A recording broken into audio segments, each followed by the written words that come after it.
You're about to enter Murdy's house of pain. What do you say we go over the rules, cue ball? Huh?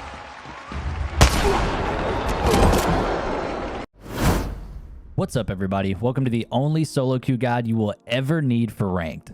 As we all know, this is the roughest season of ranked to date. This grind is just much harder and climbing the ranks is slower due to that. Today though, I'm going to give you 5 simple tips on how to climb the ranks as a solo player. I've taken myself from a bronze to a diamond player in just 3 seasons of Apex Legends using what I'm going to tell you today. So hopefully you can do the same or even better.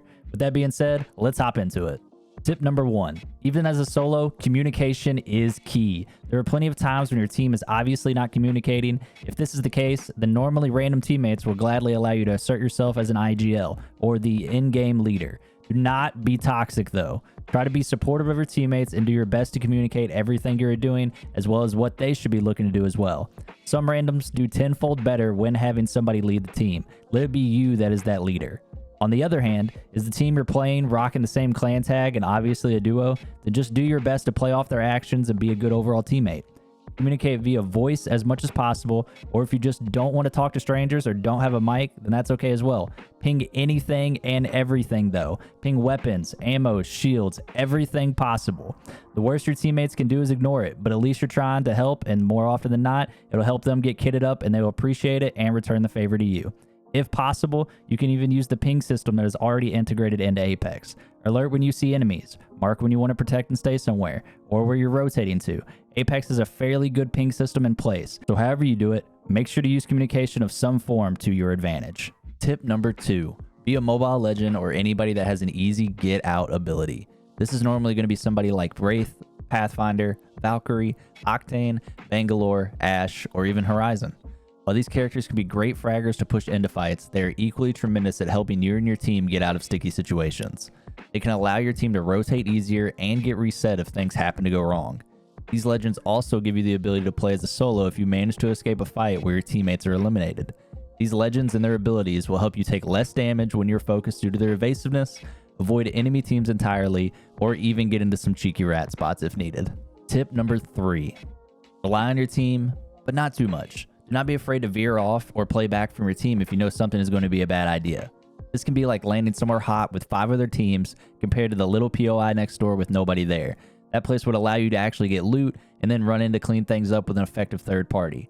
If you can't get into the fight at all due to this, or it finishes early, which then doesn't allow you the easy opening to push, then oh well. With how slow ranked is playing this season, you have plenty of time to get KP later in the game when the opportunity arises. Now, before we get into the final 2 tips here, if any of these so far have helped you out, consider dropping a like on the video, hitting that subscribe button, and turning that notification bell on so you don't miss any future tips and tricks videos from us.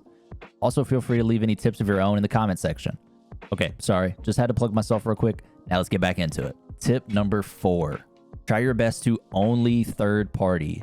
Do not be the one that engages and starts the fight. If your team is the instigator, you are more likely then to get third party yourself. If you do happen to end up in this situation where your teammates are instigators and one of them goes down immediately at the beginning of the fight, like I'm talking they get absolutely laced at the start, and you happen to know no shields have been broken and you are now at a definite disadvantage, then do not be afraid to bail out even if you have to by yourself. Enemy teams will always go ultra aggressive after a down, and unless you can pull off a crazy knock right back, then you probably aren't winning the fight with that kind of disadvantage happening so quickly into it. Although the other teammate may also get eliminated if they don't realize what you were doing, and then both get upset when they realize you backed off, you have time to always try and recover banners, give them their forgiveness, and reset if it is safe to do so. If you can't do that for them, then that is totally okay as well. This is your rank and RP we are talking about here and that we are concerned about. If they have to spectate you now, then so be it. They're hopefully gaining free RP while doing nothing.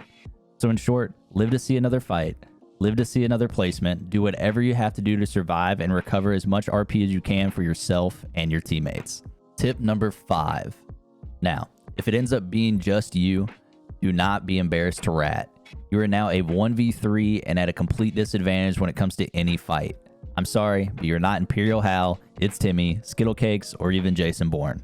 You're not going to squad wipe a 3-stack in ranked, especially in higher ranks or even just later on in a game when everybody is already kitted up. Even if somebody does engage you, do whatever you can to bail out of the fight and stay alive. Take some cover shots to slow them down, drop an ultimate, but whatever you do, just keep gaining distance from them to stay alive. Hope they get third-partied and eventually escape. As a solo with dead teammates against trios, you should just look to position yourself as far from others as you can. If you do want to engage or try and pick up easy KP, then I highly recommend grabbing a sniper like a charge rifle or a marksman like the 30-30 repeater. Your goal overall, though, is to slip into a top placement where the points really begin to add up. If you do happen to make it in the top 3, get close to the fighting, but do not engage until you see some downs happen or it is over with.